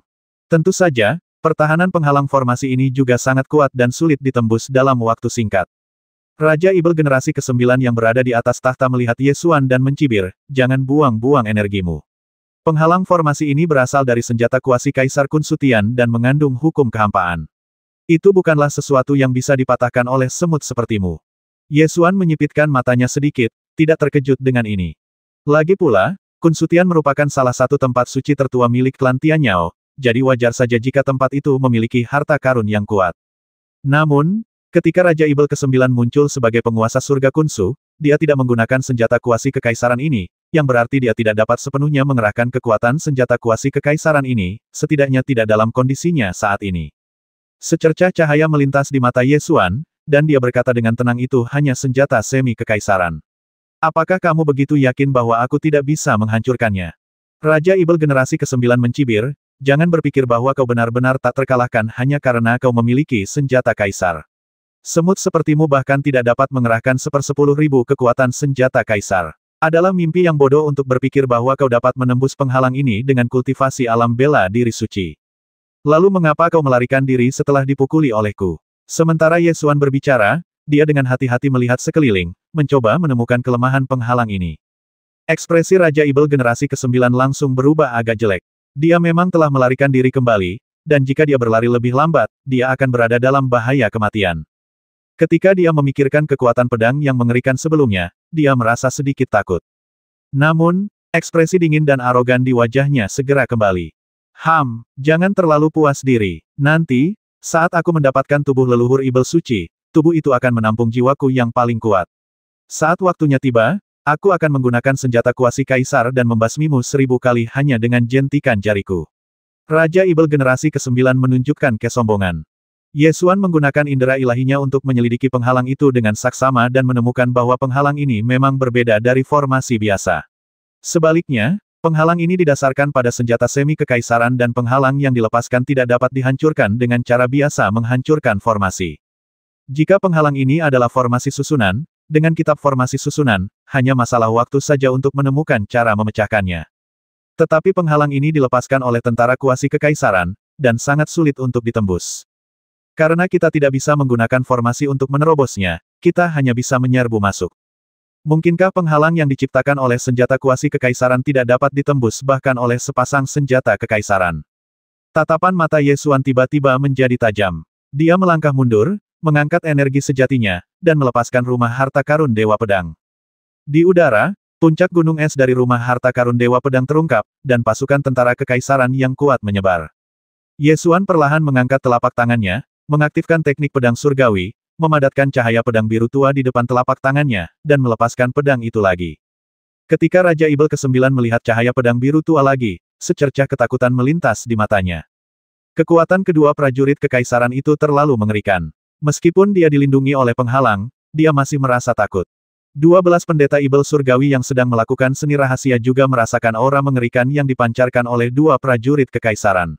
Mereka menggerakkan tubuh mereka tanpa sadar, mengalihkan pikiran mereka dan segera menyebabkan kemajuan seni rahasia melambat. Mata Raja Ibel generasi ke-9 terpaku, dan dia berteriak berkonsentrasilah, tempat ini dilindungi oleh penghalang prajurit Kaisar Kuasi Kun Sutian, apa yang kamu takutkan? Ledakan. Ye Xuan sekali lagi menggunakan kekuatan dua senjata kekaisaran untuk melakukan teknik pedang surgawi. Cahaya pedang biru tua menghantam penghalang aula, menyebabkan suara yang mengejutkan. Kekuasaan melanda, bumi berguncang, dan istana bergoyang. Setan surgawi di aula utama terguncang hingga kakinya goyah dan hampir terjatuh. Merasakan kekuatan bertarung Ye Xuan yang mengerikan dari jarak sedekat itu, Raja Ibel generasi ke-9 menunjukkan ekspresi serius. Dia diam-diam berterima kasih kepada Kun Sutian atas perlindungan senjata semi kekaisaran, jika tidak, dia tidak akan bisa menghentikan ras manusia ini. Energi pedang melesat keluar dari pedang suling, menyapu seluruh aula. Dinding luar aula hancur berkeping-keping, memperlihatkan wujud sebenarnya aula Kun Sutian di dalamnya. Ketika Ye Xuan melihat tampilan asli aula setelah dinding luar runtuh, dia tidak dapat menahan diri untuk tidak tercengang. Aula ini merupakan harta karun berbentuk lonceng perunggu, memancarkan suasana kuno dan berat. Apakah ini senjata kuasi Kaisar Kun Sutian? Ketika dia melihat lonceng perunggu yang berharga ini, dia segera menyadari dari cahaya spiritual yang mengalir di atasnya bahwa pendeta Ibel Surgawi sedang menarik kekuatan suci dari lonceng perunggu untuk menghidupkan kembali tubuh leluhur Ibel Suci. Tepat pada saat ini, di dalam pedang Kunpeng, Kaisar Binatang Kunpeng tiba-tiba melompat dari tidur lelapnya dan berteriak kegirangan lonceng jiwa Mugu, hebat sekali. Lonceng jiwa kuno, Ye Xuan belum pernah mendengar nama ini sebelumnya, jadi dia bertanya. Ini adalah harta karun tertinggi dari Dewa Raja Kunsu di zaman kuno, lonceng jiwa kuno. Dengan bantuan harta karun ini, Dewa Raja Kunsu menjelajahi seluruh kehampaan dan kekuatan ilahinya mencapai langit. Dia hampir menjadi Kaisar Dewa. Tapi, Kaisar Binatang Kunpeng berhenti sejenak ketika dia mengatakan ini. Pada zaman dahulu, Dewa Raja Kunsu hampir menjadi Kaisar Dewa. Tidak heran lonceng jiwa kuno ini disebut sebagai senjata kuasi Kaisar. Ye Xuan tertarik dengan burung besar itu dan bertanya dengan santai, tapi apa? Tetapi ketika dia akan menjadi Kaisar Ilahi, dia dipaku sampai mati di Gunung Mang oleh cakar Kaisar Binatang ini. Wow, ketika Kaisar Binatang Kunpeng berbicara tentang peristiwa-peristiwa luar biasa di zaman kuno, dia langsung tertawa terbahak-bahak ke arah langit. Namun, ketika Ye Xuan melihat ke langit dan tertawa setelah melihat bahwa hanya jiwa yang tersisa dari burung besar itu sangat lucu. Ada kata yang tidak cocok untuk menggambarkan binatang kekaisaran, tetapi Ye Xuan tetap merasa bahwa burung besar itu agak lucu. Apakah kau benar-benar memaku dia sampai mati dengan satu cakar? Tentu saja, bukankah kamu menggaruknya beberapa kali sebelum memakunya sampai mati? Sejak Ye Xuan menjadi akrab dengan kemampuan membual Kaisar Kunpeng, dia sudah bisa mengetahui situasi sebenarnya dari bualannya. Kaisar Binatang Kunpeng langsung berteriak tidak puas, tentu saja kita harus bertarung beberapa kali lagi. Pokoknya, aku sudah membasminya dengan satu cakar pada akhirnya. Apa maksudmu dengan mengajukan begitu banyak pertanyaan? Hanya bertanya, berapa kali dia memukulnya? Ye Xuan terus bertanya. Siapa yang akan mengingat ini setelah pertarungan? Sungguh, Kaisar Binatang ini marah. Sebagai kompensasi, kamu harus merebut lonceng jiwa kuno ini untukku. Kaisar Binatang Kunpeng segera menuntut kompensasi, tampak seperti dia akan berguling. Ye Xuan segera menjadi tertarik dan bertanya, apa yang ingin kamu lakukan dengan lonceng jiwa kuno? Lonceng jiwa keruh kuno ini memiliki fungsi untuk menyehatkan jiwa. Begini, jiwa Raja Ibel generasi ke-9 dapat bertahan begitu lama. Itu karena lonceng jiwa keruh kuno yang menyehatkan jiwanya, memungkinkannya bertahan hidup dalam waktu yang lama. Kaisar Kunpeng menjelaskan. Ye Xuan langsung mengerti begitu mendengarnya. Yang tidak dapat ia pahami pada awalnya adalah mengapa jiwa Raja Ibel ke-9 dapat bertahan hidup dari zaman kuno hingga saat ini. Sekarang semuanya menjadi jelas. Itulah fungsi dari lonceng jiwa kuno. Jadi kau ingin merebut lonceng jiwa Mugu, lalu tinggal di dalamnya dan memelihara jiwamu, benar kan? Ye Xuan bertanya lagi. Tidak. Aku tidak bisa hidup di dalam lonceng jiwa Mugu. Menurutmu mengapa lonceng jiwa Mugu dapat memelihara jiwa? Bahkan, benda ini juga melahap jiwa. Bukankah dikatakan bahwa itu memelihara jiwa? Bagaimana bisa berubah menjadi melahap jiwa? Ye Xuan menunjukkan ekspresi bingung. Karena lonceng jiwa kuno ini sendiri adalah benda jahat yang melahap jiwa. Namun, setelah melahap jiwa, ia tidak memurnikannya. Jiwa yang tak terhitung jumlahnya terperangkap dalam lonceng jiwa kuno dan perlahan-lahan bergabung menjadi satu kesatuan. Yang disebut memelihara jiwa sebenarnya adalah jiwa yang kuat melahap jiwa yang lemah dan menjadi lebih kuat. Kaisar Kunpeng menjelaskan. Bagus juga, pasti ada banyak jiwa di dalam Murakami Soul Bell, cukup untuk membuatmu kenyang. Ye Xuan berkata sambil tersenyum. Tidak, aku tidak bisa memakan roh-roh yang lemah dan kotor itu. Jika aku memakannya secara tidak sengaja, aku pasti akan muntah. Kaisar Kunpeng langsung menolak. Kau tidak ingin menggunakan Murasaki Soul Bell, jadi apa yang kau lakukan dengan mencurinya? Gerutu Ye Xuan. Tentu saja aku akan meledakkannya dan menyerap sajak daunnya. Binatang kaisar ini membantumu untuk memurnikan harta kelahiranmu sendiri. Kau seharusnya bersyukur, jawab Kaisar Kunpeng. Begitu mudahnya bagimu untuk mengatakannya. Tidak cukup hanya merampoknya, kamu harus meledakkannya. Ye Xuan benar-benar ingin memutar matanya. Jangan takut, lakukan saja dan ledakkan. Desak Kunpeng sambil mengepakkan sayapnya dengan ekspresi yang berkata, aku menyemangatimu.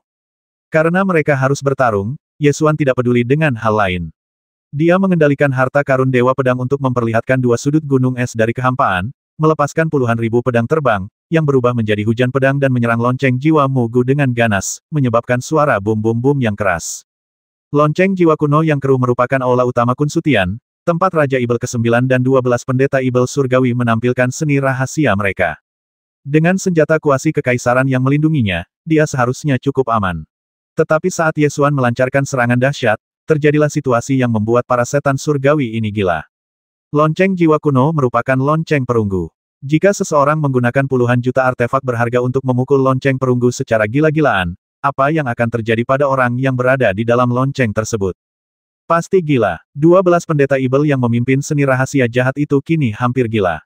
Mereka menutup telinga dengan tangan, terhuyung ke kiri dan ke kanan, dan melolong keras, seolah-olah jiwa mereka akan hancur oleh suara lonceng jiwa kuno itu.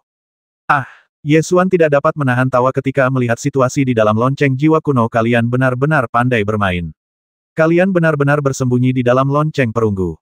Kalian sangat berbakat. Ayo, aku akan memainkan lagu suci untuk kalian dengarkan dan membantu kalian membersihkan otak kalian. Selagi Ye Xuan bicara, dia mulai mengendalikan pedang terbang itu, membombardir lonceng jiwa kuno secara berirama, menimbulkan serangkaian suara menyayat hati yang hampir menghancurkan usus Ibel Surgawi di dalamnya. Ah! Holy Lord Demon King, kita tidak tahan lagi, kepalaku. Pendeta Ibel Langit menutup telinganya, berteriak kesakitan, dan berlutut di depan Raja Ibel ke-9. Karena Raja Ibel generasi ke-9 berada dalam kondisi spiritual, dia dapat melihat dengan jelas bahwa wajahnya telah menjadi sangat jelek. Dia menggertakkan giginya dan berkata dengan marah semut, kamu sedang mencari kematian. Ye Xuan tersenyum tipis dan berkata, aku tidak tahu sudah berapa kali aku mendengar ini. Kurasa di mata kalian para Ibel Surgawi, aku telah mencari kematian, tetapi aku tidak bisa mati. Saat dia berbicara, ribuan pedang ditembakkan lagi, menghantam Mugu Soul Bell dengan suara bang, menciptakan lingkaran gelombang suara yang memantul di dalam Mugu Soul Bell seperti gelombang kejut. Ah! Pendeta Ibel Langit menjerit dengan sedih dan jatuh ke tanah sambil berkedut. Semangat Raja Ibel generasi ke-9 terguncang hingga berkeping-keping. Dia tidak pernah menyangka bahwa senjata semi kekaisaran yang awalnya dimaksudkan untuk melindungi hidupnya justru akan menjadi alat penyerang bagi lawannya. 910.